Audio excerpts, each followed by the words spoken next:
thank everyone that stayed.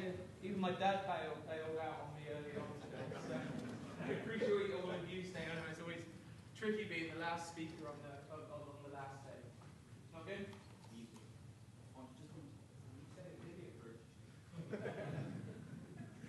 There we go. Okay, yes. That sounds better. Okay. Sorry about that. So, as Will said, I kind of proposed doing something a little bit different at the end here. And really my goal, this is an area I used to do a lot of some research in, but more I now do this from an outreach perspective. My goal today is really hopefully to give you guys some take-home messages to go home, and whether next time you're out having dinner with friends or family, and to hopefully give you some information to challenge a lot of these misperceptions that are out there. Okay. First thing I wanted to do coming back here, because I've not been back here talking about this for a while, was like, well, what are the current recommendations? The last two food guides in the US have actually sort of been more positive towards the dairy products. Two times ago, they upped it from recommending 2 to 3 servings of dairy a day, now are recommending 3. So I was shocked and a little ticked off, to be honest, when I saw that currently, right now, this is the English food guide. They actually, in the last old plate compared to the new plate, they halved the recommended dairy foods from 15% down to 8%. I didn't know that. I spoke with my friend at the UK Dairy Council, and I got the full story on. I got a lot of the information back on it. To me, bottom line, it makes no sense to me. Okay. So hopefully I'll give you some information on that, and this just seems to fly in the face of current science. I think I know why they're doing it, because they're still trying to target saturated fat, and they see milk, fat, dairy as they go after one food source, and that's the one, and they can have a bigger impact. I think that's the wrong approach to take. So, what does the science show? I did this last time. I brought my clock up here so I knew I wouldn't run out, and I didn't start it. So does milk and other dairy products have adverse effects on the maintenance of good health, and is their consumption the cause of chronic disease? Or do milk and dairy products promote health maintenance and disease prevention? That's kind of really what I'm asking and wanting to show you some data on today. As I said earlier, I see my role in this area right now as hopefully working with you guys in the dairy industry on communicating the sound science about this. And I hope I give you some good information and tidbits to take home. So, let's start with the good news. Let's think about, this is where we're talking more and more in the US now. We're talking about nutritional quality, nutrient density. Okay? What bang for your buck do you get on a calorie basis, for example? Okay? So milk and dairy products are nutrient-rich foods. You guys all know this. They contain 9 essential nutrients, making it one of the most nutrient-rich beverages and food products available. Just for example here, when you look at the US data, the most available, the US population get about 10% of their calories from dairy products, but over 50%, 25% of all of these important vitamins and minerals. So, one example is, would I rather have my son drink a glass of milk or a glass of soda, about the same calories, but which one is bringing the most nutrients to it, okay? So this nutrient concept of nutrient richness, I think, is important. Stuart Patton, some of you may have heard of him, a very famous lactation physiologist, wrote in a book of his, Cow's milk contains more of the essential vitamins and minerals required by the human than any other single food. So I'm just trying to give you some, this is, there's a lot of positive messages we should have here. Unfortunately, the flip side of that is that I think for over 50 years now, this concept of eating healthy has become synonymous with avoiding saturated fat and therefore dietary fat and milk fat, okay? And this came out in Europe a few years ago, all of these negative connotations around milk and dairy products. I think we've got to the point, we're changing it a little now, but we got to the point where in general, anything that says it's low fat is healthy. The ironic thing is, I can buy naturally fat-free marshmallows, right? Or I can buy a cookie that's 80% fat-free. Still 20% fat in it, right? So, but that's kind of that perception we have in the general population right now, okay? So let's think about milk fat. My focus is obviously milk fat. This is a general fatty acid profile of milk fat, okay? Typically 60 to 70% of milk fatty acids are going to be saturated fatty acids, but there's a whole host of them from your very short-chains butyrate all the way up to about stearic acid, okay?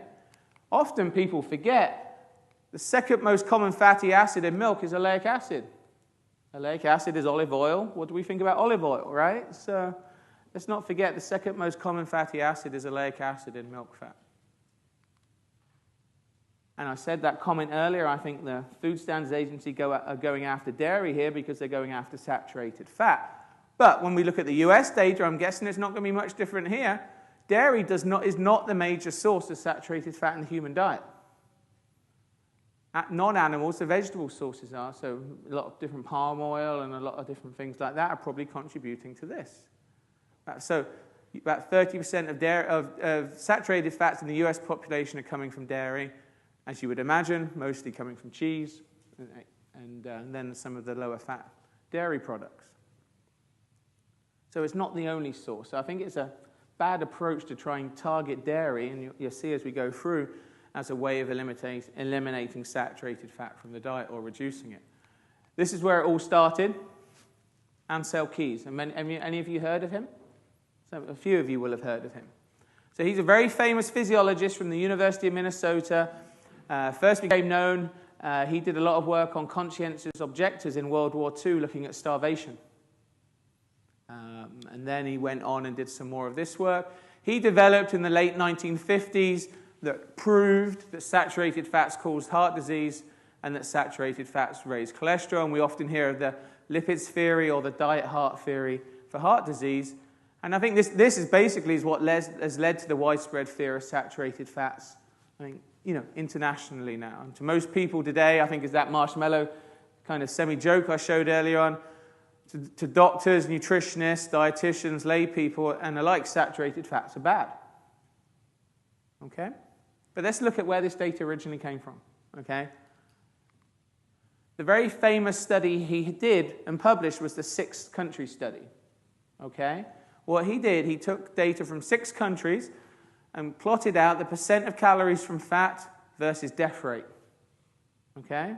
Pretty crude. But you can draw a line there, and there's a big correlation between percent calories from fat and death rate, okay? Now, even only 3 or 4 years after this, you can find a publication criticizing Keyes' work here and pointing out that he didn't just have 6 countries' data available, he had 22 countries' data available. But he chose to plot 6 of them. We laugh now, but this was the start of it. There's the 22 countries' data he had available. And I think even a very creative statistician would struggle to fit a regression line through that.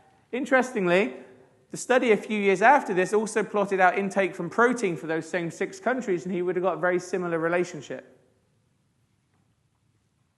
So it's worth bearing in mind now as we advance the science and challenge the last 50 years that probably a lot of the basis for our struggles with milk fat and dairy products are based on some stuff that is pretty questionable. So you face these challenges now, okay? And I put this example, I forgot about this example until I found it last night. My son just graduated. He finished 3rd grade yesterday at his elementary school, his primary school. First day when he was there 4 years ago as a kindergartner, he came home with this information pack on healthy snacks for children. You can't see it there, but low-fat dairy foods, since cheese is the number 2 source of heart-damaging saturated fats in children's diets. That was coming back in the school information. Today our son was at school. My wife had to suggest quite strongly that I wasn't that parent that went in the very next day, and we didn't want him to get a reputation, right? So I left it a while. But the trouble is, and I imagine it's the same here, the schools have to follow the information they get down from USDA or the English Food Standards or whomever. And that's the information they get. So there are these challenges. So, we talked about cholesterol. Hands up here who's not had their cholesterol levels measured in the past. Oh, okay. In the US, it's very common to have their cholesterol levels measured. But there's been a lot of work and a lot of interest looking at the relationship between plasma cholesterol and heart disease, okay? Originally, Keyes looked at total cholesterol and then LDL cholesterol. So LDL you think of as bad cholesterol, HDL you often think of as good cholesterol. And now we look at ratios, and nowadays this is the preferred relationship between total to HDL cholesterol in terms of a risk marker for heart disease, okay? And for a long time, plasma cholesterol levels were considered to be the main risk factor for heart disease, okay? Nowadays, we know of over 270 different risk factors. What's the biggest risk factor for heart disease? Nope. Smoking, number 2. Nope. Genetics. You're breeding. Cholesterol only even touches the bottom half of the top 10. Okay? But we focused on that for such a long time. So let's look at that side of it just quickly. You can see these saturated fats, and they're colored differently for a reason. For a long time now, those in orange, people have considered have been neutral for heart disease. And the focus has always been on lauric, myristic, and palmitic acids that typically make up 35-40% of milk fat. Okay? And the concept was that they raise cholesterol levels. And that is indeed correct. They do raise LDL cholesterol, which is the bad cholesterol, but they also raise HDL, which is our good cholesterol. So when you nowadays plot out that main primary marker that we think is best there, total to HDL cholesterol, we see that these different saturated fatty acids are indeed neutral. Polys are good. And then when we look at those 3 major fatty acids, lauric, myristic, and palmitic, we see that none of them have a negative effect on total to HDL cholesterol. Okay? So even though this cholesterol part was the main piece coming in here, we're not seeing effects of these fatty acids on having a negative impact on cholesterol. Now, the key concept here, and as I think Bruce German, who's a lipid chemist in California, put it to me, the focus has been so much the last 50 years on our plasma cholesterol. No one's ever actually died of high cholesterol levels. You die of heart disease. Sorry to be so blunt, so we focus on one risk factor, and you guys threw out a number of very important other risk factors. So people have started to try and look at that more further now, and Ron Krauss here in the US published, I think it's a game changer of a study a few years ago now, and he was doing a meta-analysis, and I heard Neil talk about meta-analysis earlier, just a fancy term. You collect lots of data and try and look at the big picture. So it's over 300,000 subjects over a long follow-up period, and instead of looking at the relationship between saturated fat and cholesterol, he's actually looking at the relationship between saturated fat and heart disease, which is the most important piece of this, right? And he concluded a meta-analysis of epidemiological studies, so long-term studies, showed that there was no significant evidence for concluding that dietary saturated fat is associated with an increased risk of heart disease or cardiovascular disease. So really challenging this whole perception of saturated fat, milk fat, and heart disease. Now, this was looking at saturated fat in general. Here's that same conclusion. Now, of course, the other piece I showed you is that we get saturated fat in our diet from different sources, right? Different sources, different. Saturated fat is not just a single fatty acid. It's a whole wide range of fatty acids, all the way from C4 all the way up to stearic acid and longer. So there's another study published a couple years ago now that actually tried to look at where did those saturated fats come from in the diet. And they concluded that a higher intake of dairy saturated fat was actually associated with lower heart disease risk. Association between saturated fat and incidence of heart disease depended on the food source. The consumption of dairy saturated fat is inversely associated with reduced risk. So it had maybe a protective effect. Again, going totally against current wisdom and current conception. Study just published last year. Evidence from controlled trials shows that the replacement of saturated fat in the diet with linoleic acid, so polyunsaturated fat, vegetable fat, lowers serum cholesterol, as we would expect, but did not support the hypothesis that this translates to a lower risk of heart disease. So, often the comment is you should replace saturated fat with unsaturated fat. Again, the data is really not supporting that. What's the biggest change, slight side thing here, what's the biggest change that we've witnessed in our diets in North America and in the UK over the last 50 years as they've told us to eat less dairy fat? What have we replaced in the diet that with? Sugar and starch. Raises insulin.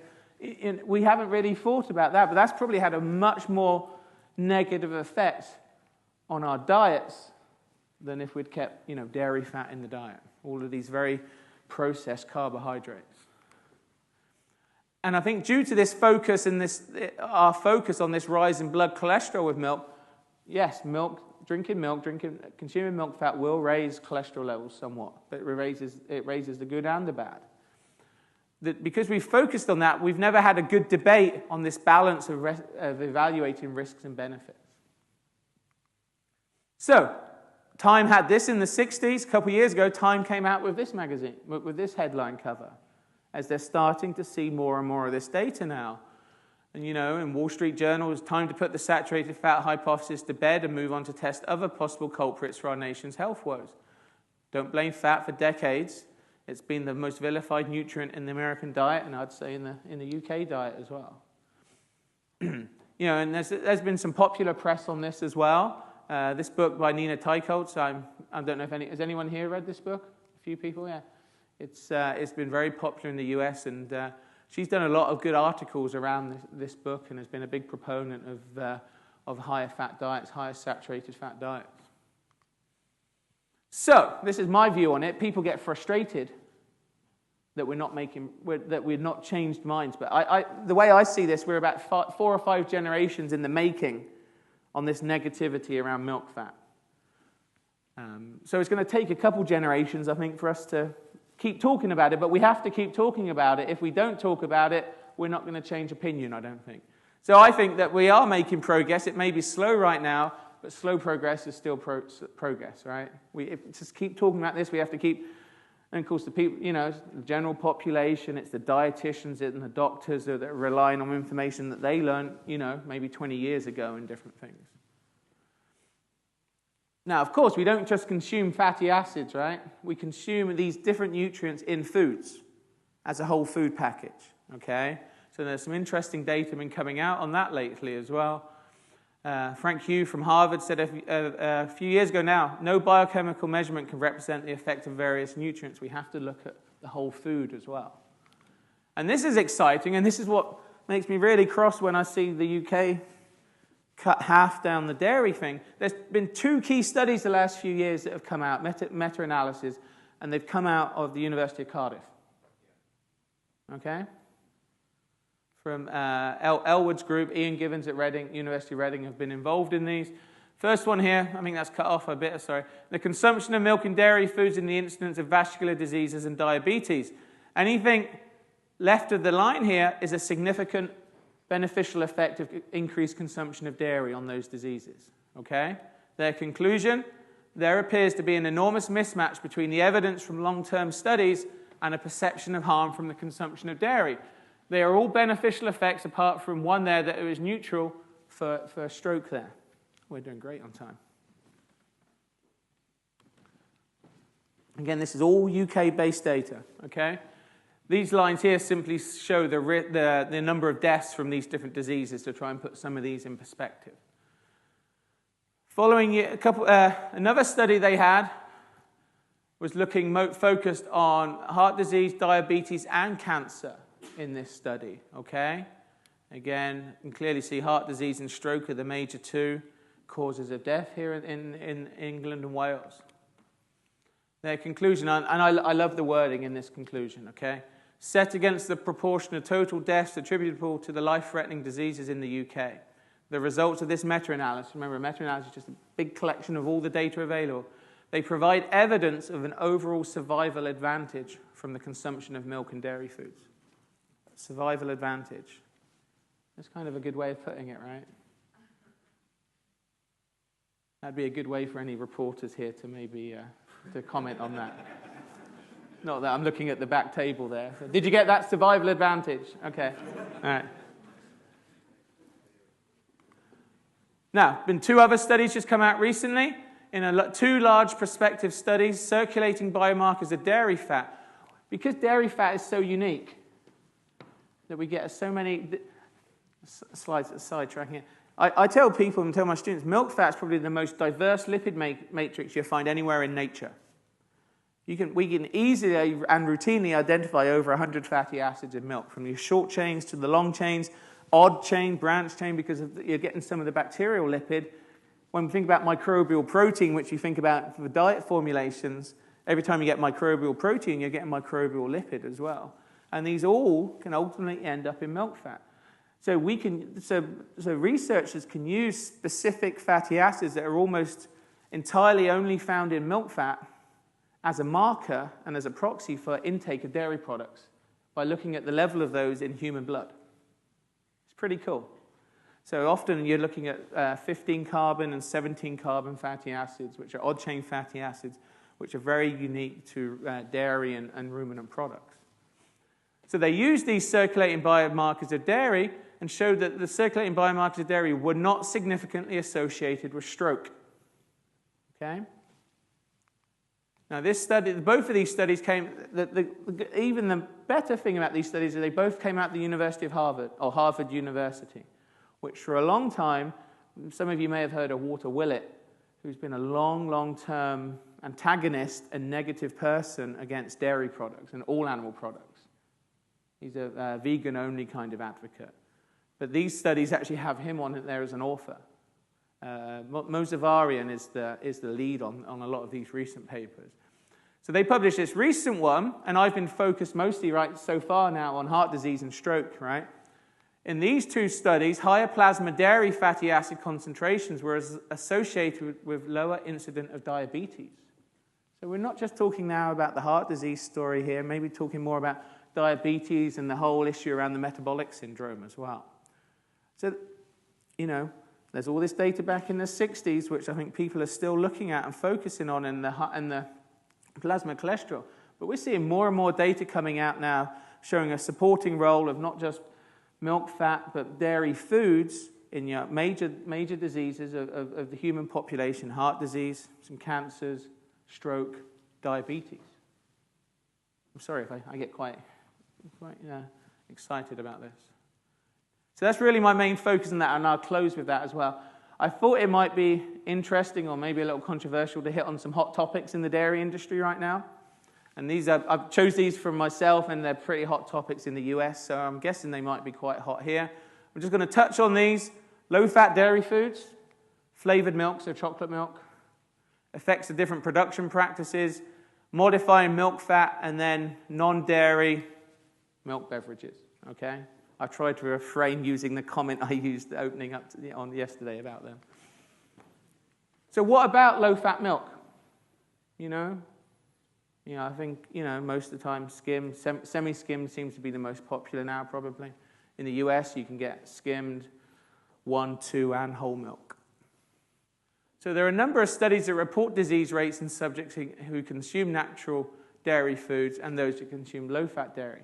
The important thing to remember, when you think about those long-term epidemiological studies I showed coming out of the University of Cardiff a while ago, most of them are over like a 30-year period. Most of them actually were based on people who were consuming whole milk dairy, not the last shorter period where it's been lower-fat dairy, okay?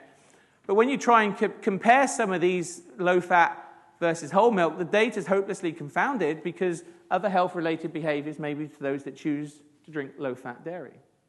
So it's hard to tease out then what you're looking at. I and others think really the appropriate question to ask isn't that is low-fat dairy better? The question to ask, do low-fat dairy provide any additional advantage, or does the reduction in fat actually reduce the benefits of whole milk? No one's actually shown that. No one's actually ever shown that low-fat dairy is better for you than whole milk dairy products.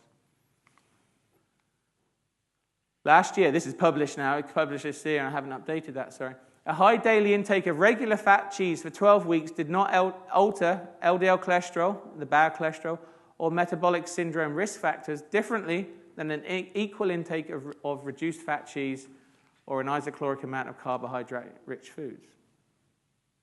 So you think you would pick it up on that type of study if low-fat dairy was really better for you, right?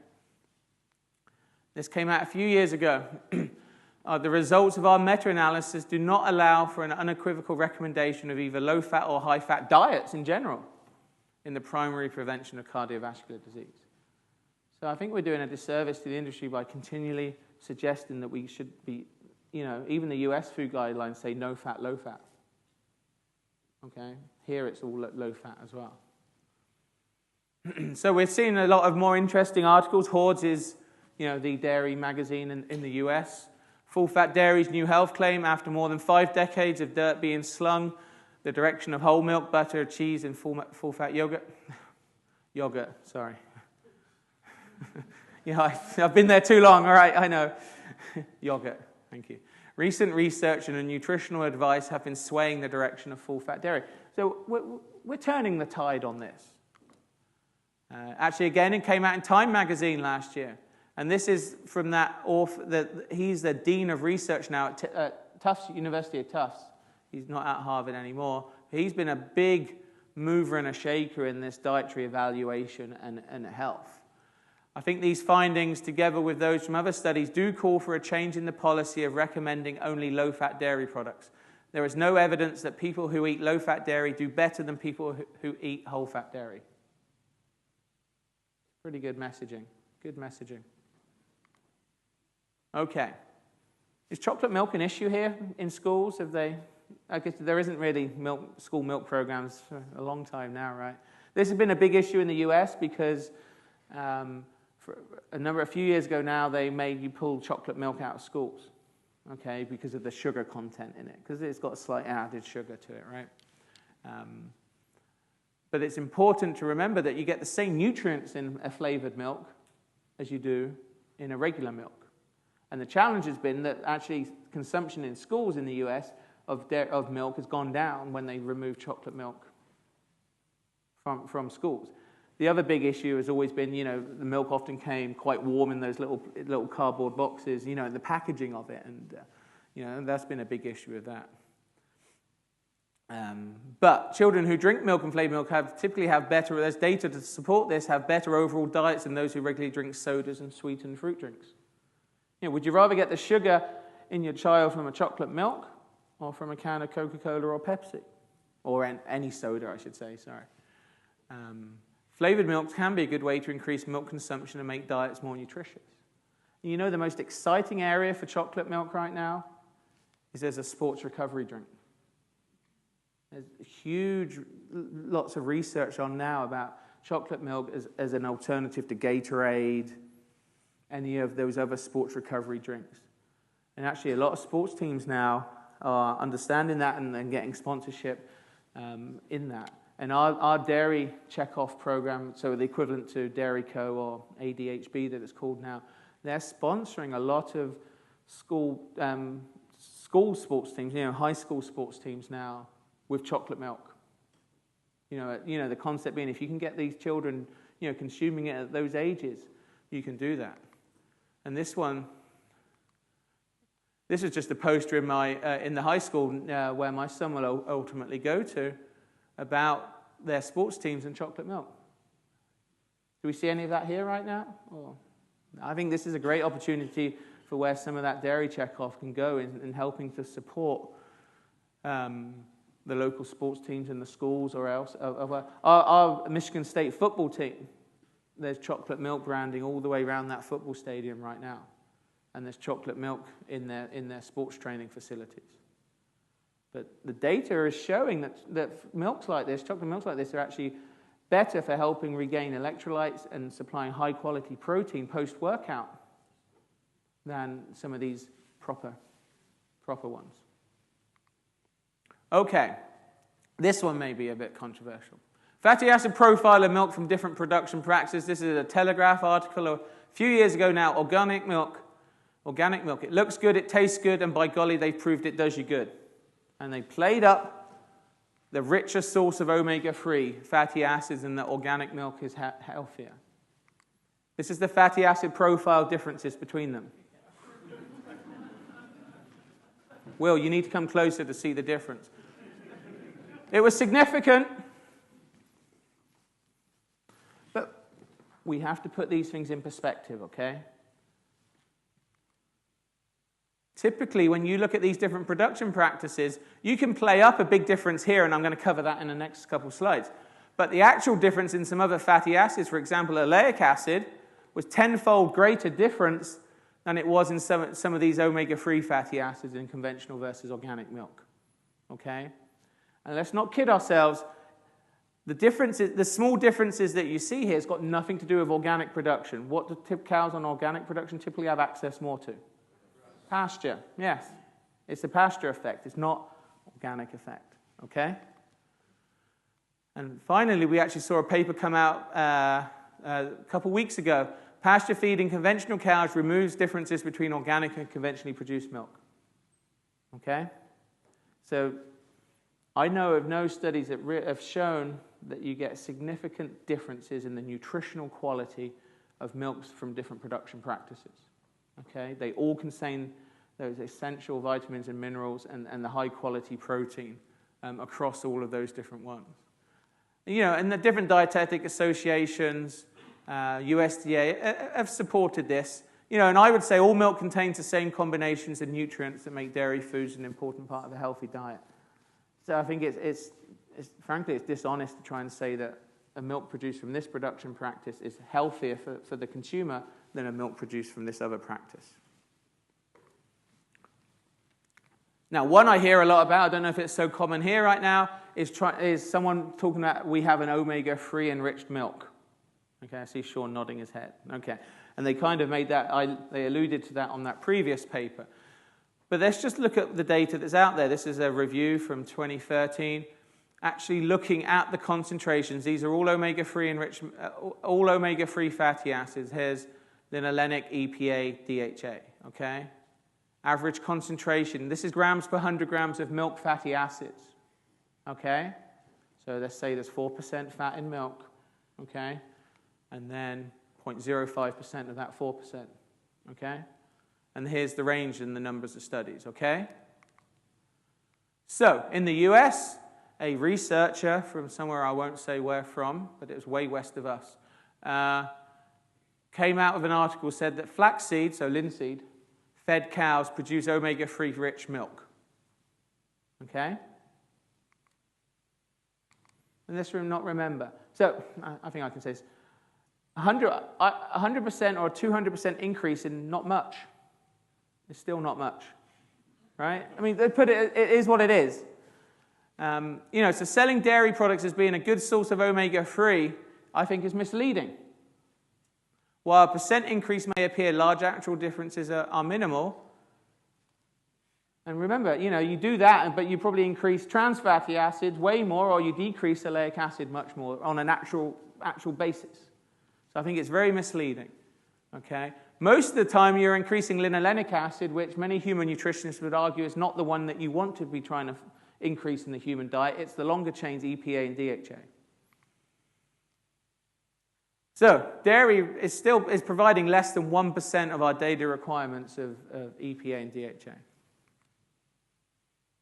And go take that a step further. Here's a summary from a few years ago. There's been a lot of effort to try and reduce the saturated fat content of dairy and typically increase it with either polyunsaturates or monounsaturates. And a few studies have made modified butters and fed them to human subjects, mostly using butter, but none of them provide any evidence on disease or any convincing evidence of a beneficial effect on biomarkers.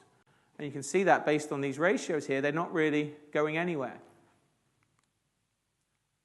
So I would say milk and dairy products have beneficial effects on health, and despite all of these efforts, there's little or no evidence that anyone has meaningfully changed the fatty acid composition of milk to the extent that would have any further impact. I would argue I don't think we need to change the fatty acid content of milk. I think we need to embrace what it is. We're never going to get away from milk fat being a source of saturated fatty acids because it's a ruminant, and we talked in some of my other talks what the rumen bacteria have to do in order to maintain being a ruminant is biohydrogenate and saturate. And I think it's a disservice to the industry and to the consumer, and frankly questionable ethics, to imply that these changes in milk composition are important when they are quantitatively very small and unlikely to have any human health implications. What I really don't like about it, if I start saying that my milk's healthier than your milk, what does that? I have this in my milk, it makes it healthy. What does that make your milk? unhealthy. Is that really the right message we want? Or if this milk over here is produced from this production practice and they say it's healthy because it contains this, but this milk doesn't, but this is $8 a gallon, and conventional milk's $2 or $3 a gallon, but I can't afford to buy this, and then I don't buy this one because it's unhealthy, and they buy another beverage, that's not a good message. Last one on this, non-milk milks, okay? I don't know if this is a big issue over here. Soy juice, almond juice. I called that nut juice yesterday, and it doesn't sound so appealing, so we should... I'm sorry if I offended anyone. I'm not, to be honest, but let's think of it from a realistic perspective. Don't quote me on that one. Yeah. Locke says don't... Yeah, anyway. I lost my train of thought. Here's some data I just put together from some information in the US, just comparing the nutritional quality of milk and these other beverages. So low-fat milks, this would be a 1% milk, so a semi-skim milk, versus a soy beverage versus an almond beverage. And this is just an example of some different ones you can get. And they're even better because they're organic as well. So that was being sarcasm, that was not true. And just sort of lining up some of the qualities you get. So you're getting better protein here. Carbohydrates really are not that much different. And remember, this is a natural sugars in lactose, pretty much, right? And you're not really that much difference in fat either. What I like, number of ingredients in these products. One of these here is artificially added. In the US, we add vitamin D to milk. Sorry, I swore I wasn't going to say that. We add it to all fluid milk has vitamin D added in the US. But then look at all these ingredients they have to add here. I can't even say some of these. Okay? So it's ironic, I think, that a lot of people that think that do these because they want a more natural and more healthy diet, and then they get all of this that gets added to it, right? Average, this was from the US Dairy Checkoff sent me these numbers last week. Average price per cup, 18 cents, 37 cents, 49 cents. Okay, it's a shame that people aren't willing to pay 49 cents for dairy. That would all help all of us, right? Now, the good thing of not sending your slides in ahead of time when you're meant to is that you don't get to update them last night. So yesterday, this news article came across CNN that oh no, not that one yet. I'll get back to that one. So this one came out last week. Drinking non-milk, this is a research study, drinking non-milk linked to shorter kids. It was an actual study in this is a very good journal. We laugh about it, but American Journal of Clinical Nutrition is one of the best journals to publish human nutrition research in. They found that each daily cup of non-cow's milk consumed was associated with a 0.4 centimeter lower height than average for a child's age. Yeah? So the one that just came, so this came out earlier this year. Cow's milk should not be removed from the diets of young children unless there is a medical indication. Okay? Now, some people do truly have a protein allergy in milk or a lactose intolerance. But non-dairy milk beverages vary in their nutritional profiles, and these should not be considered a nutritional substitute for cow's milk. Okay? And then finally, this came out yesterday. I jumped the gun. I put this in this morning. This came out on a news agency. I think this is from the European Union. The word milk finally is going to be banned for use in branding of plant-based products. Okay? The EU Court of Justice has today, which was yesterday, ruled products of purely plant-based substance are no longer legally allowed to be branded with the terms milk, cream, butter, cheese, or yogurt unless of animal origin. I got really excited about this, and then I read the next line. The rule applies to all products that do not appear on the list of exceptions, such as soy. We're getting there, though. I mean, I'm a glass half full kind of guy. This is better than it was before, right? So we still have to go after some of these other ones now. But almond and some of those others aren't going to be allowed to be called milks over here. It'd be interesting what almond milk now doesn't rebrand itself as. So I have a suggestion. But I'm not into marketing, so this is my take home, okay? All milk should be promoted for its significant contribution to our nutrient supply and benefits on human health. If that's anything, I hope I've shown that today. And I think it should be people of all ages, pregnant mums, all the way up through. And I always show this, and this was my now 8-year-old in utero. So, but all milk, we shouldn't start. I hate it when we see fighting within the industry. Let's come together and talk about dairy as a whole, and start challenging the misperceptions as a whole. We're making progress. It's going to be slow progress, but I think we need to keep that going, and that's why I was really passionate wanting to do this talk today to hopefully give you guys some messages to take home. So what does the science show? I hope I've shown that milk and other dairy products promote health maintenance and disease prevention. I hope we can change this at some point now. I have absolutely no idea why they went from 15% to 8% last year in the English food plate. It makes no sense to me. And I think our focus should be on promoting the unique role of dairy products in supplying essential nutrients and identifying the role of bioactive components in dairy products. As I talked about, milk is such a diverse matrix of different nutrients. There's probably even more in there we don't understand the health benefits of. That maybe some of the specific reasons why we see differences in milk fat response versus other fats, or milk drinking as a whole, some of these other unique compounds that are in dairy. So I think we need to embrace that. So hopefully I've shown today that milk and dairy products are nutrient-rich foods. They provide a higher level of essential nutrients compared to their calorie content. It's important, this concept of nutrient richness. Dairy products include in dietary recommendations around the world. Yes, they are a source of saturated fatty acid. We have to embrace that. We have to accept it. But earlier efforts that demonized milk fat were inaccurate and inappropriate. It's going to take time for this message to work its way through, but we need to be talking to anyone we can about it, I think. And we have to work on the educators, teachers, schools, medical community, and the consumers as well. Studies consistently demonstrate that milk consumption improves health maintenance and reduces risk. Available evidence, again, that overall survival advantage from consumption of milk and dairy products. And this is increasingly reflected in lay articles, and we need to go after the dietitians and the health professionals to help them understand this. And I think that milk and dairy provide this is important, an affordable, versatile, and cost-effective nutrient package. And data consistently shows that we can improve our overall nutritional quality of our diet when we include dairy foods in the diet. Okay?